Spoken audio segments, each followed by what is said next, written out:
안녕하세요. 저는 현재 행복한 결혼식을 앞둔 30대 예비 신랑입니다.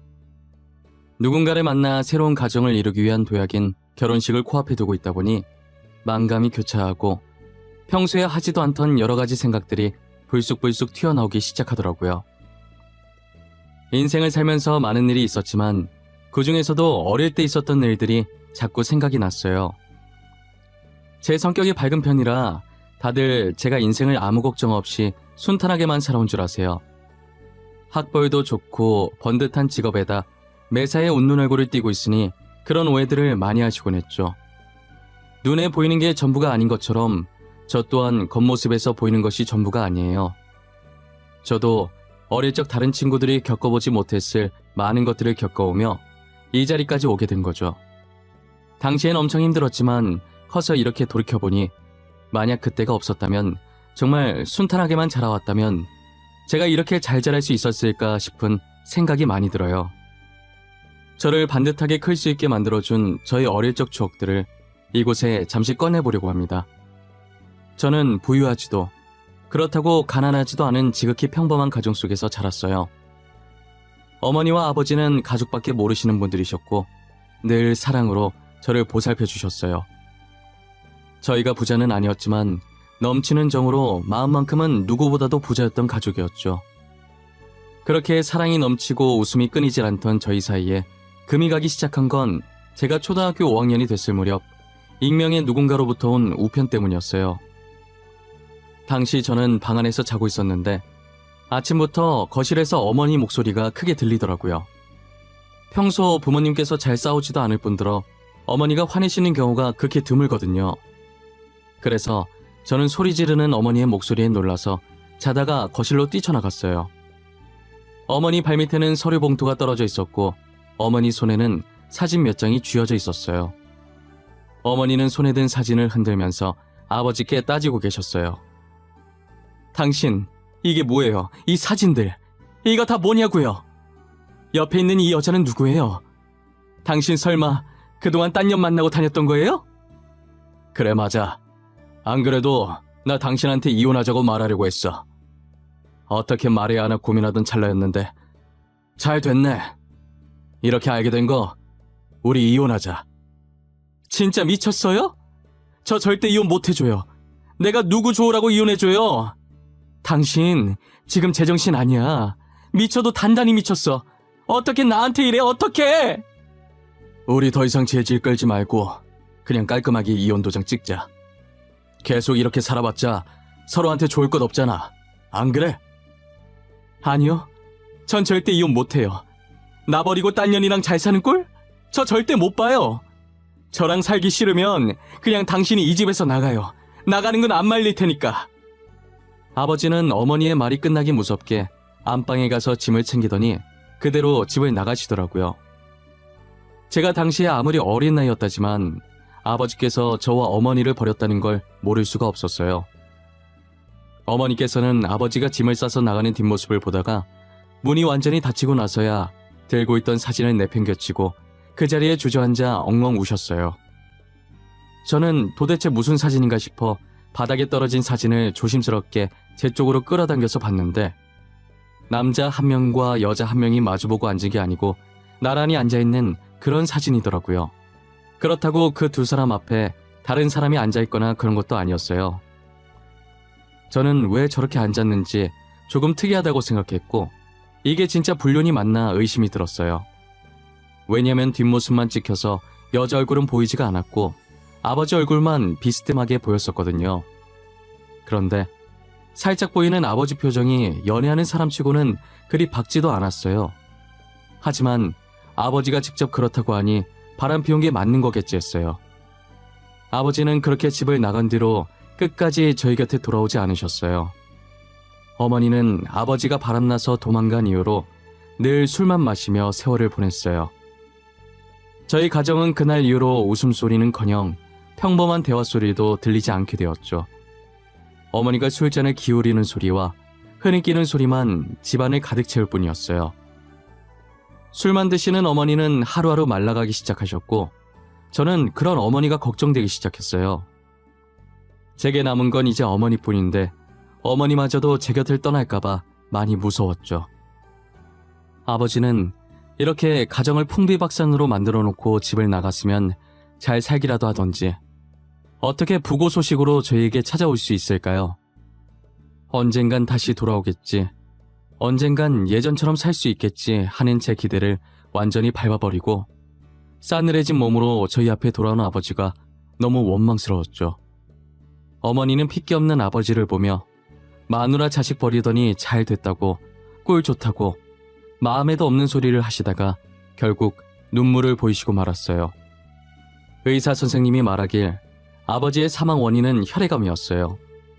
혈액암은 지금도 완치하기 까다로운 병인데 지금보다 의학 기술이 떨어지는 그 당시에는 어땠을까요? 아마 저희가 아버지께서 병에 걸린 걸 알았더라도 약으로 생명을 연장시킬 방법뿐이었을 거예요. 어머니는 가족을 버린 아버지가 미울 만도 한데 장례식을 다 챙기더라고요. 저 같았으면 괘씸해서 모르는 사람인 양 못 본 척하고 지냈을 것 같은데 말이에요. 지금 생각해보면 절대 그랬으면 안 되는 행동이었는데 저는 어린 마음에 장례식을 다 마치고 집에 와서 어머니한테 투덜거렸어요. 가족 버리고 집 나간 사람 뭐가 이뻐서 바보같이 장례식까지 다 챙겨주는 거야? 엄마 진짜 자존심도 없어? 사람이 왜 이렇게 답답한 거야? 지석아, 아빠 너무 미워하지 마. 그래도 널 태어나게 해주신 분이잖아. 아빠도 다 사정이 있어서 그러셨을 거야. 사정? 무슨 사정? 얼마나 대단한 사정이길래 가족을 버려? 나는 사정이 있든 없든 우리 이렇게 만든 아빠 미워. 미워 죽겠어. 제 머리를 쓰다듬으면서 아버지가 사정이 있어서 그랬을 거라고 하는 어머니가 너무 답답했어요. 더는 어머니 말이 듣고 싶지 않아 먼저 제 방으로 들어가 버렸죠. 제가 방으로 들어간 뒤로 어머니는 아버지 사진을 보며 울고 술만 마셨어요. 어머니의 흐느끼는 소리만 한참 들리다가 누군가 저희 집 벨 누르는 소리가 들리는 거예요. 어차피 어머니는 오느라 정신이 없을 것 같아서 제가 나가서 확인했는데 평소 저희 부모님과 친했던 아버지 동네 친구분이 찾아오셨더라고요. 저희 집에 자주 오셨던 아저씨라 저와도 친한 사이였어요. 아저씨는 문 열자마자 저를 안아올리고선 어머니부터 찾았고 제 손끝이 향하는 곳을 보더니 그러고 있을 줄 알았다는 듯 한숨을 쉬고 어머니께 다가가시더라고요. 저를 내려놓고 손에 들려있던 비닐봉지에서 치킨을 꺼내 어머니 앞에 내밀었어요. 아저씨는 억지로 어머니 손에 치킨을 들려주셨고 곧이어 제 손에도 치킨을 쥐어주셨어요. 저는 치킨을 맛있게 먹었고 어머니는 가만히 쥐고만 계셨어요. 아저씨는 전혀 먹을 생각이 없어 보이는 어머니께 치킨 먹기 전까지 안 간다고 말하셨고 정말 안 나갈 요량으로 버티고 계시자 어머니는 한숨을 쉬더니 어쩔 수 없이 드시기 시작하셨어요. 그리고 아저씨께서는 제 머리를 쓰다듬으시면서 어머니 많이 힘들 거라고 장남인 제가 어머니 좀 잘 보살펴달라고 하시더라고요. 어린 저한테 이런 부탁해서 미안하다고 하시면서요. 아저씨는 그 뒤로도 저녁 먹을 시간만 되면 저희 집에 오셨었어요. 아마도 회사에 출근하고 퇴근을 저희 집으로 하시는 것 같았어요. 와서 늘 어머니와 저희 저녁을 챙겨주시고 어머니의 술친구도 되어주셨죠. 그러다 아예 저희 집 옆으로 이사까지 오셨더라고요. 아무래도 셋이 많이 친했던 사이라 술만 마시는 어머니가 걱정되던 모양이었어요.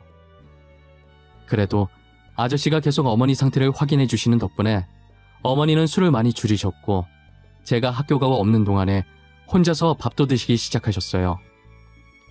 항상 저녁을 아저씨와 함께 먹어서 이젠 아저씨가 없으면 허전할 것 같았어요. 아무래도 바로 옆집에 사시니까 저녁 먹고 늦게까지 저희 집에서 놀다가 돌아가셨어요.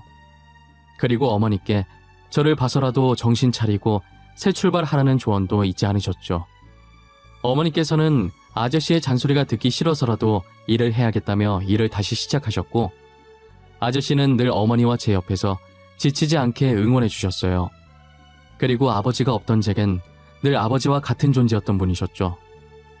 항상 저희 집에 올 때 빈손으로 오신 적이 없으셨고 적은 돈이지만 제게 용돈을 주시곤 하셨었어요.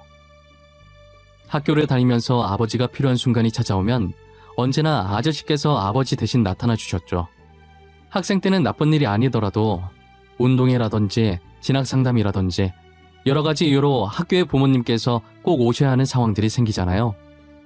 저는 어머니께서 일을 하셨기 때문에 학교에 올 수 없어서 늘 아저씨께 부탁을 했었어요. 어머니는 투잡, 어쩔 땐 쓰리잡까지 뛰어가면서 돈 벌기 위해 바쁘셨고, 아저씨는 회사를 다니셔서 잠깐 짬내서 저희 학교에 올 수 있으셨거든요. 처음에 어머니가 아닌 아저씨가 제 학부모로 학교에 왔을 땐 놀랐었어요. 아저씨도 놀란 제 얼굴을 보더니 웃으시며 말씀하시더라고요. 아저씨가 와서 놀랐니? 지금 엄마가 바빠서 학교에 못 온대. 아저씨 보고 대신 가달래. 주혁이, 엄마 기다리고 있었는데 아저씨가 와서 싫은 건 아니지? 아니에요. 저는 아저씨가 와서 더 좋아요. 그럼 오늘 아저씨가 제 아빠 해주시는 거예요? 저는 아저씨가 계속 아빠 해주면 좋겠는데. 주혁이 아빠는 따로 있는데 내가 아빠를 했었으나 이렇게 아빠가 필요한 순간에 아저씨가 와주면 되지. 그래도 아저씨랑 아빠는 다른 거잖아요. 제가 엄마한테 잘 말해볼게요. 그러니까 아저씨가 제 아빠 해주시면 안 돼요? 내가 계속 학교에 와주겠다니까 그러네. 하늘에 계신 아빠가 슬퍼하시겠다. 저 아빠 없어요. 아빠가 먼저 저희 버렸어요. 바람 피고 간 사람은 저희 아빠 아니에요. 그렇게 말하면 못 써. 네가 지금은 모르겠지만 나중에 알게 되면 분명 이 순간은 후회할 거야. 지금부터라도 후회할 일 만들지 마. 알겠지? 제가 뭘 모른다는 건지는 모르겠지만 일단 아저씨 말이니까 저는 알겠다고 했어요. 아저씨는 어딘가 모르게 씁쓸한 웃음을 지으시며 제 머리를 쓰다듬어 주셨죠. 그리고 제게 했던 말처럼 학교에 무슨 일이 있으면 항상 아저씨가 와주셨어요. 저는 아버지가 없었어도 아저씨 덕분에 아버지의 빈자리를 느껴보진 못했었어요. 제가 대학을 가던 순간에도 취업을 하던 순간에도 저희 어머니보다 더 기뻐해 주신 분이 아저씨였어요. 아저씨는 용돈뿐만 아니라 대학 등록금까지 내주시면서 저를 거의 키우다시피 하셨었죠. 그래서 취업을 하면 아저씨도 아버지처럼 생각하면서 어머니와 함께 효도를 하리라 마음먹었었어요. 늘 아저씨께 받기만 하던 저희라 표현은 잘 못해도 항상 가슴속엔 고마운 마음을 가지고 살았어요. 이렇게 어른이 되어 취업을 하고 드디어 아저씨께 보답할 수 있는 날이 왔다는 생각에 정말 좋았어요. 저는 이제 성인이 되어 독립해서 홀로 자취를 하고 있었는데 아저씨가 어머니 옆에 있다고 하지만 그래도 가족보단 불편할 거라는 생각에 종종 어머니 집에 놀러가곤 했었어요. 여느 때처럼 어머니와 아저씨가 좋아하는 음식들을 사들고 어머니를 찾아뵈러 갔었죠. 그런데 어머니 집 앞에 도착하니 평소와 다르게 문이 살짝 열려 있더라고요. 그리고는 그 문틈 사이로 어머니와 아저씨의 목소리가 새어나오기 시작했어요. 진찬아, 이제 그만해도 돼. 이만하면 됐어. 이제 우리 아들도 성인이잖아. 그만큼 했으면 된 거야. 네 잘못 아니라고 했잖아. 어떻게 내 잘못이 아니야. 내가 그날 부탁만 들어주지만 않았어도, 아니, 그 안에 내용물이 뭐가 들었는지 확인만 했었어도 이렇게 수혁이 혼자 쓸쓸히 갔을 일은 없었을 거야. 어차피 고치기 힘든 병이었다며, 말기였다며. 만일 네가 알았다고 해도 달라지는 건 없어. 죽는 날을 조금만 늦추는 것 말고는 달라질 게 하나도 없었다고. 그러니까 이제 그만해. 내가 옛날에 형편이 어려워서 수혁이한테 빌린 돈이 있었어. 부탁만 들어주면 그 돈은 받지 않겠다고 하는 바람에 내가 진짜 미친놈이야. 남편이 선택한 거야. 우리가 뭘 어쩌겠어. 나도 장례식 가서 신우한테 듣고 알았어. 그때 그 사진 속에 있던 여자도 신우였다더라. 남동생이 하도 부탁해서 어쩔 수 없이 해줬다더라고. 알고 보니 저희 아버지가 도망갔던 그날 아버지 불륜 증거가 들어있는 서류 봉투를 집 앞에 두고 간 건 저희 부모님의 동네 친구이자 저에겐 아버지와 같았던 아저씨였어요. 아버지께서는 살 날이 얼마 남지 않았다는 것을 직감하시고 저희가 슬퍼하지 않게 정을 떼놓으시려고 일부러 고모와 불륜인 척 짜고 사진을 찍은 것이었죠. 그리고 그 사진이 든 서류 봉투를 아저씨께 건넨 것도 아버지셨어요. 아저씨는 당시 아버지에게 빌린 돈이 조금 있었고 형편이 어려워서 조금씩 갚고 있었나 봐요. 그런데 이 서류 봉투만 집 앞에 놔둬주면 남은 빚들을 안 갚아도 된다고 하니 빚을 지은 아저씨 입장에서는 저거만 두고 오면 되니까 당연히 솔깃한 제안이었던 거고요. 그래서 무슨 일인지 안에 뭐가 들었는지 이야기도 안 하고 부탁을 들어주겠다고 했다더라고요. 정말 부탁받은 대로 집 앞에 서류 봉투만 두고 가고 그 뒤로는 어떻게 됐는지 몰랐었다고 하는 거예요. 아버지가 죽기 이틀 전에 어머니가 걱정되어 결국 아저씨를 불러서 사실대로 말해줬고 아저씨는 그제서야 자신이 한 짓이 어떤 짓이었는지 알게 된 거죠. 그때부터 아저씨는 아버지를 대신해 본인이 저희 어머니와 저를 지켜야겠다는 생각을 하셨대요. 어머니도 아저씨 잘못이 아니라는 걸 알지만 이렇게 해야 아저씨 마음이 조금이라도 편해질 것 같아서 제가 성인이 될 때까지만 아무 말 않고 가만히 있으셨던 거예요. 제가 사춘기 시절이었을 때 사실을 아는 것보다는 그나마 성인이 됐을 때 그날 있었던 일을 이야기하면 어쩔 수 없었던 일이라며 아저씨가 했던 행동을 이해해 줄 거라고 생각이 든 거죠. 하지만 아들 입장에서 솔직하게 아저씨께 실망을 안 했다고 하면 거짓말이겠죠. 제가 그동안 가정 파탄낸 주범이라며 아버지를 얼마나 많이 원망하고 미워했는데요. 아버지를 보내드리는 순간에도 저는 굳이 바람 펴서 가족 버린 사람 뭐가 이쁘다고 장례식까지 다 해주냐며 돌아가신 아버지와 장례식을 지킨 어머니께 막말도 했었으니까요. 아저씨가 아버지 부탁을 거절했다면 제가 이렇게까지 아버지를 비난하지 않았다고 다 아저씨 탓이라며 핑계댔던 순간도 있었어요.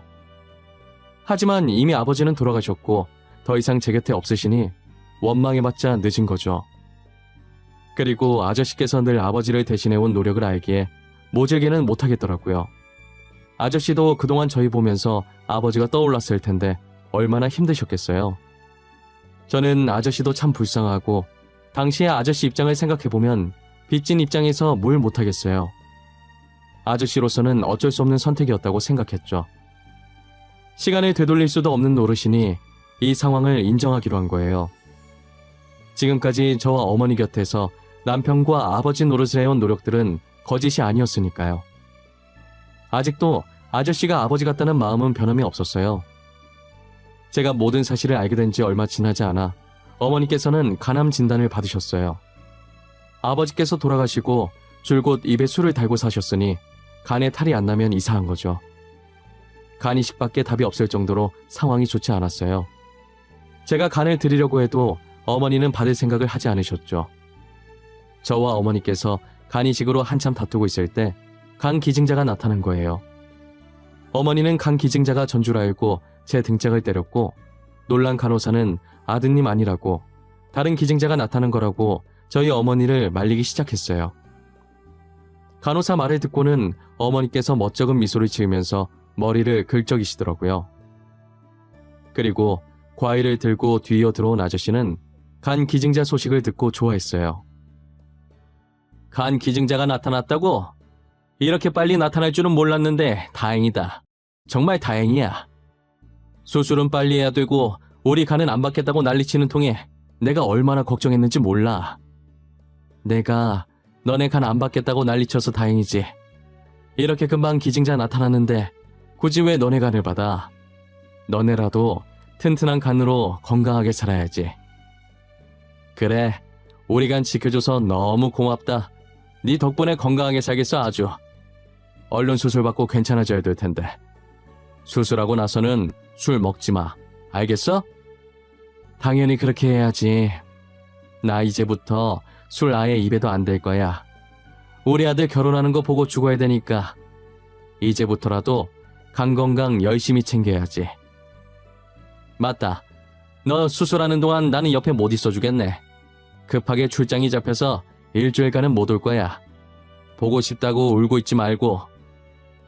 보고 싶긴 누가 보고 싶어. 하도 붙어 있어서 이젠 반갑지도 않아. 내가 재혼을 못한 게 너 때문인 것 같아. 너만 없었어도 내가 잘난 남자 만나서 재혼했을 텐데. 어머니는 기증자 생겼다는 기쁨에 아픈 것도 잊으셨는지 이내 아저씨와 장난을 치기 시작하셨어요. 아저씨는 늘 심각한 일에도 저희 걱정을 덜어주시려고 이런 식으로 장난을 치곤 했어요. 그러다 보면 마음이 가벼워져서 해결책을 더 빨리 찾을 수 있었고 별거 아닌 일처럼 느껴졌어요. 매사에 걱정이 많은 어머니와 제게는 그런 아저씨의 존재가 많이 컸죠. 어머니의 수술날 말씀처럼 출장에 갔는지 아저씨께서 보이지가 않았어요. 저희 얼굴은 안 봐도 전화는 바로바로 받으셨던 분인데 전날부터 전화도 안 받으시더라고요. 어머니를 먼저 수술실로 보내고 다시 한 번 더 전화를 했는데 여전히 안 받으셔서 일을 하느라 안 받는 건가 싶은 생각에 신호만 가는 전화를 끊었어요. 전화를 끊고 앞을 봤는데 어머니께 간을 기증한 사람으로 보이는 환자가 뒤이어 수술실로 들어가려고 준비 중이더라고요.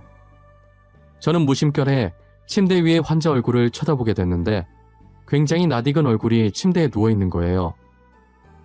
저를 발견하고 살짝 미소를 띈 그 환자는 저희에게 출장을 간다고 했던 아저씨였고 제가 무어라 말을 꺼내기도 전에 수술실로 들어가 버렸어요.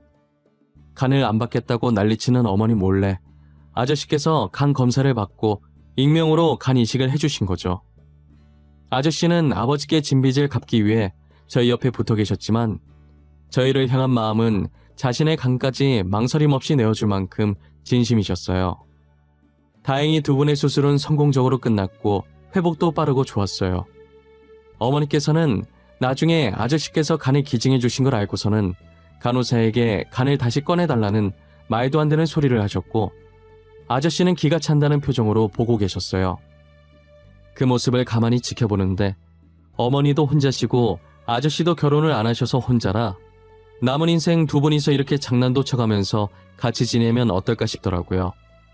그래서 진심 반 농담 반 담아서 같이 살면 안 되냐고 여쭤봤어요. 두 분은 언제 봐도 사이가 참 좋아. 맨날 저렇게 싸울 것처럼 장난은 치는데 안 싸우잖아. 이참에 둘이 같이 사는 거 어때요? 어차피 아저씨 우리 엄마 집에 퇴근하잖아요. 차라리 욕을 해 이거사. 어디서 말 같지도 않은 소리야. 내가 매번 얘 저녁상 차리는 것도 귀찮아 죽겠는데 같이 살면 아침도 차려줘야 하잖아. 너도 아침 먹잖아. 거기에 숟가락만 하나 더 얹어주면 되겠구먼. 누가 보면 상다리 부러질 정도로 차려주는 줄 알겠어. 아저씨도 괜찮아 하시는 것 같은데 그냥 살림 합쳐요. 둘 다 이제 나이도 있는데 혼자보단 둘이 낫지. 안 그래요? 제 말에 아저씨는 싫은 눈치가 아니셨지만 어머니는 조금 고민이 되는 눈치더라고요. 그래서 제가 몇 번 푸시해줬고 어머니께서는 골똘히 생각해 보시더니 아저씨랑 살면 심심해할 것 같진 않다고 하시면서 괜찮은 반응을 보이셨어요. 저는 어머니 생각이 바뀌기 전에 얼른 몰아붙여야겠다는 생각에 그 뒤로는 두 분 혼인신고를 재촉했고 결국 제 성화에 혼인신고를 하시고 살림을 합치셨어요. 제 예상대로 두 분은 티격태격 하시면서도 재미나게 사시더라고요. 고향 친구라서 그런가 말도 잘 통하시는 게 진작에 잘되게 밀어드릴 걸 그랬다고 조금 후회했어요. 이제라도 쓸쓸하지 않게 남은 인생 지금처럼 싸우지 않고 재미나게 보내셨으면 했죠. 이제 어머니 옆에는 아저씨가 계시니 저도 안심하고 장가를 가도 될 것 같더라고요. 그래서 여자친구를 집에 데리고 와 인사를 드렸는데 어머니께서 너무 마음에 들어 하시고 처가댁도 저를 마음에 들어 하셔서 얼른 상견례 잡자고 하는 통에 상견례까지 속전속결로 끝냈어요. 하지만 여자친구가 인사를 드렸을 때도 상견례 때도 아저씨께서는 같이 오시지 않으셨어요. 아무래도 제 친아버지가 아니기 때문에 자신이 그 자리에 가는 것은 예의가 아니라는 생각을 했나 봐요. 저는 계속 그것이 신경 쓰였고 고민을 하다가 청첩장을 들고 아저씨께 다가갔어요. 아저씨, 저 청첩장 나왔어요. 제 결혼식에 와주실 거죠? 저는 아저씨께서 저희 어머니 옆에서 제 결혼식을 지켜봐 주셨으면 좋겠어요. 주여가, 내가 감히 네 엄마 옆에 있어도 될지 모르겠어. 특히나 결혼식같이 좋은 날은 더더욱 말이다. 그런 말씀이 어딨어요. 두 분 이제 부부잖아요. 부부는 같이 있어야죠. 제 결혼식 때 꼭 두 분 나란히 앉아 계셨으면 해요. 제 부탁이에요. 아버지. 아버지. 내가 감히 너한테 아버지라고 불려도 되는 건지 모르겠구나. 너도 알잖아. 내가 너네 가족한테 무슨 짓을 했는지 말이야. 저희는 괜찮아요. 이미 지난 일이고 다 잊은 지 오래예요. 그러니까 아버지도 이제 과거는 그만 잊으세요. 그만큼 아프셨으면 됐죠. 고맙구나. 정말 고마워. 이렇게 잘 커줘서 너무 고맙다. 제가 아버지라고 부르자 아저씨는 두 눈이 커지더니 이내 눈물을 흘리시더라고요. 저는 여전히 과거에 갇혀 사시는 것 같은 아저씨가 너무 안쓰러웠어요. 이제는 그 짐을 내려놓아도 된다고, 행복해져도 된다고 몇 번이고 말씀드렸죠. 아저씨는 제 손을 잡고 연신 용서해줘서 고맙다고 하셨어요. 그리고는 청첩장에 제 아버지 부분에 적힌 자신의 이름을 보고 울면서 손으로 매만지셨어요. 아저씨는 믿기지 않는지 한동안 청첩장에서 눈을 떼지 못하셨어요. 저는 아직 대답 못 들었다고 결혼식에 어머니 옆에 계셔달라고 다시 한번 말했죠. 아저씨는 그렁그렁한 눈으로 저를 바라보시며 천천히 고개를 끄덕이셨어요. 고맙다고, 그리고 항상 어머니 잘 챙겨주셔서 감사하다고, 앞으로도 잘 부탁드리겠다며 어색하지만 아저씨를 살짝 안아주었어요. 아저씨도 자신이 더 고맙다며 제 등을 두드려 주시더라고요. 그러더니 갑자기 저한테 같이 갈 곳이 있다고 일어서시는 거예요. 얼떨떨한 기분으로 아저씨를 따라 도착한 곳은 납골당이었어요. 여긴 무슨 일로 왔나 했더니 저희 아버지가 잠들어 계신 곳으로 저를 데리고 가시더라고요. 저는 친아버지께서 바람나 도망간 줄만 알고 한 번도 오지 않았었어요. 처음으로 아버지의 유골함과 마주하니 괜시리 미안해지더라고요. 아저씨는 유골함을 보시며 담담하게 제 결혼 소식을 전했어요. 처음이자 마지막 결혼식에 아버지 자리가 공석이면 안 되니 그날만 자신이 아버지 하겠다고 하시면서요. 자격 없는 거 알지만 한 번만 하겠다고 허락받으러 온 거라고 하시더라고요. 그러다가 저를 앞으로 세우시면서 그동안 못했던 말 하고 나오라고 하시면서 먼저 자리를 뜨셨어요. 아마도 저를 여기로 데리고 온 것은 본인 때문에 친아버지를 등진 저를 위한 배려였던 것 같아요. 허락받으러 왔다는 핑계 삼아 저와 아버지를 만나게 해주려고요. 저는 처음엔 진짜 듣고 계실지 무슨 말을 해야 할지 입이 떨어지지 않더라고요. 어떻게 말을 시작할까 하다가 아버지께 미안한 감정밖에 들지 않아서 미안하다는 말만 반복했었어요. 그동안 오해했었다고, 찾아오지 못해서 미안하다고, 엄마는 잘 지내고 있다면서 그간 있었던 일을 빼먹을까 싶어 천천히 이야기하기 시작했어요. 그리고 더 이상 저희 걱정하지 말라고 아저씨께서 잘 챙겨주시고 있다고 했죠. 말하면 할수록 마음이 고요하고 편안해지는 것이 정말 아버지께서 제 말을 듣고 있는 것만 같았어요. 계속 미안한 마음이 응어리져 있었는데 이렇게 아버지를 만나서 이야기를 나누니 속이 시원해졌어요. 저는 납골당에서 나와 저를 기다리고 있는 아저씨께 일부러 데리고 오신 거 안다고 감사하다고 했어요. 아저씨는 살짝 웃으시면서 자기 마음 알았으면 앞으로는 아버지 납골당에 자주 들리라고 하시더라고요. 친아버지랑 화해시켜 주셔서 감사하다고, 아저씨 말처럼 앞으로는 자주 오겠다고 다짐했어요. 지금도 특별한 날이 아니더라도 시간 날 때마다 아버지 납골당에 자주 가요. 여자친구를 데리고 가서 며느리라고 소개시켜 준 적도 있고요. 아직 살아계셔서 제 결혼식을 보신다면 얼마나 좋아하셨을까 싶어요. 아마도 지금 아저씨처럼 매일 청첩장만 보면서 입이 귀에 걸려 있으실 텐데 말이에요. 저는 어머니와 아저씨가 잘 지내는 모습을 보면 지금 이대로도 괜찮다는 생각이 들어요. 어쩌면 이 둘을 아버지께서 일부러 이어주신 게 아닌가 싶기도 하고요. 저도 여자친구와 결혼하면 어머니와 아저씨처럼 잘 지내보려고 합니다. 저의 긴 이야기는 여기까지입니다. 제 이야기를 들어주신 모든 분들께 감사하다는 말씀을 드리고 싶고 늘 건강하고 행복만 가득하시길 빌고 또 빌겠습니다.